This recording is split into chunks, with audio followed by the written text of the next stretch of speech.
Are we seeing the signs of a financial crisis that's going to happen in 2024? Now, most of us could say that we've probably been feeling the financial crisis for the last few years.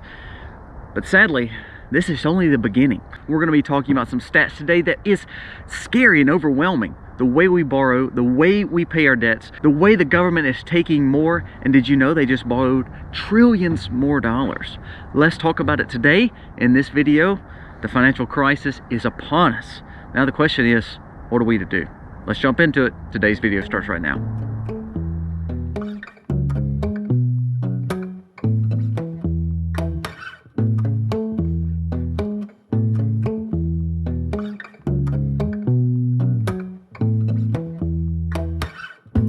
Before we start the video, look at this. New piglets. Hey mama.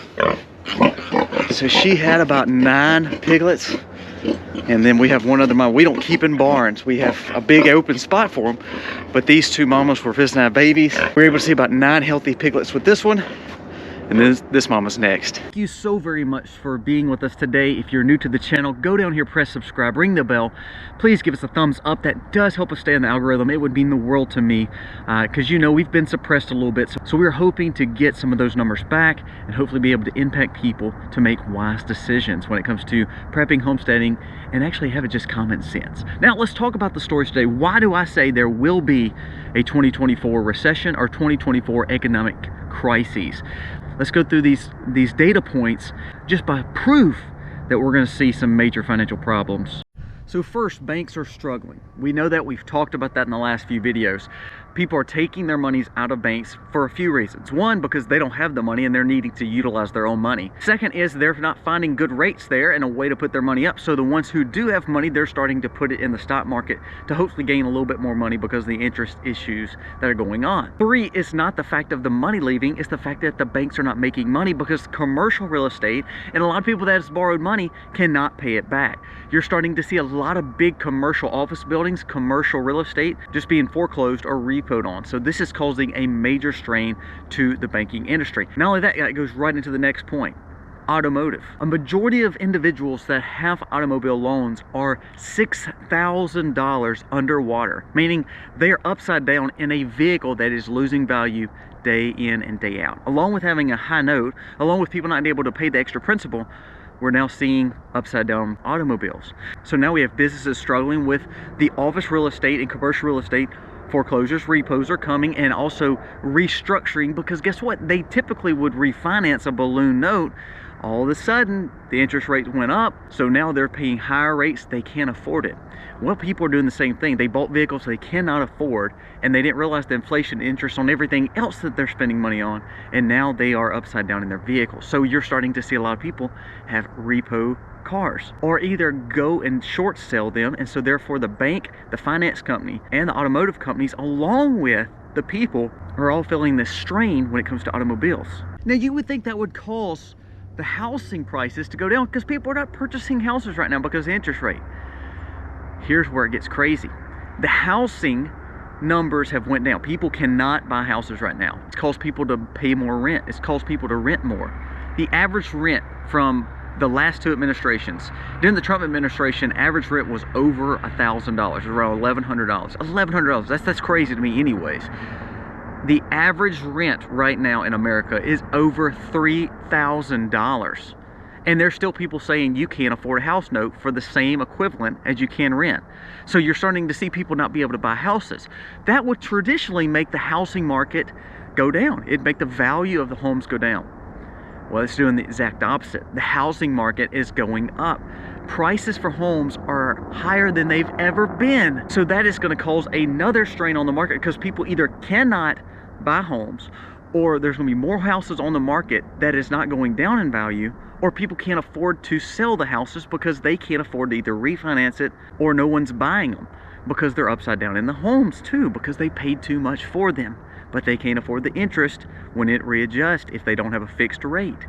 So what is that going to do? That's going to cause more stresses to the housing market.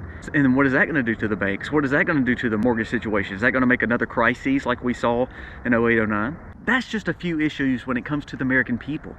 Now let's talk about the legal immigration situation.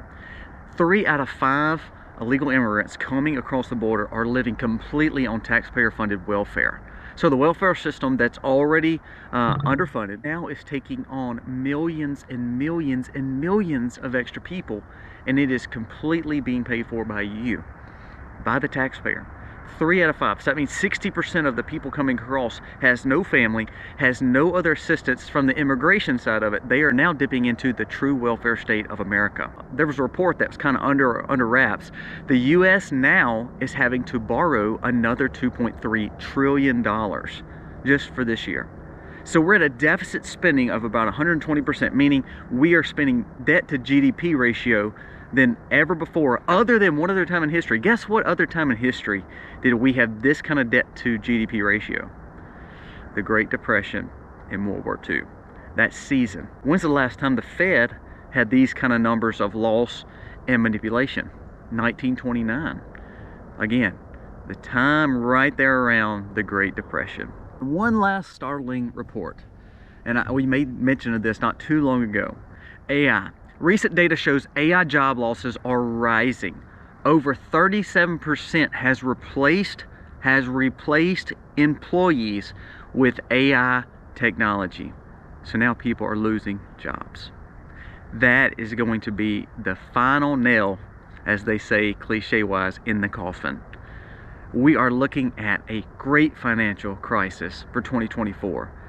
And on top of that, a crazy election year. Colorado just came out yesterday and stated that they are going to take Trump off the ballot. You are now seeing a third world country style voter situation, an election, along with chaos when it comes to finances. 2024 is stacking up to be tough. I love to see people buying gold. I love to see that with the Costco report. I love to hear people prepping and starting to buy real estate when they can with cash, like off-grid properties. I love them buying sheep and chickens and cattle. I believe we're going to see a time where it's going to take true leadership from families. We can't change Washington, people, but you can change your family dynamics. You can wake up and say, you know what, I need to start taking care of my family. I need to learn how to hunt and gather. I need to learn how to physically be fit to where I can do the things I need to do. I need to learn how to forage. I need to learn how to garden. I need to learn how to do these things. I need to learn how to just buy some food, maybe buy some precious metals. 2024 is going to be bad, but your 2024 can be a whole lot better if you just put, of course, spiritually, put your faith in something way bigger than yourself. When it comes to the world, there's no hope here, but there is hope in Christ for sure. But when you start looking at it, if we are trying to be good stewards with what God gives us, then we know our 2024 will be okay, because we know we're trying to make good decisions. And yes, hard times will come, but when we know that we've prepared and done all we can, I promise you, we'll be okay. So don't get discouraged with 2024 and the financial problems. Know that you can get through it, especially if you start making some changes to your own budget, making some changes to your own investments, and learning how to be a little bit more self-sufficient. Guys, give me your thoughts. Are we going to see a 2024 financial problem? Are we going to see a crazy election year? Let me know in the comments below. And again, please share this video. It's all this stuff is proven what's actually happening around us. And when we put it all together, you're looking at a ticking time bomb. Guys, thank you for watching. God bless. Happy homesteading, y'all.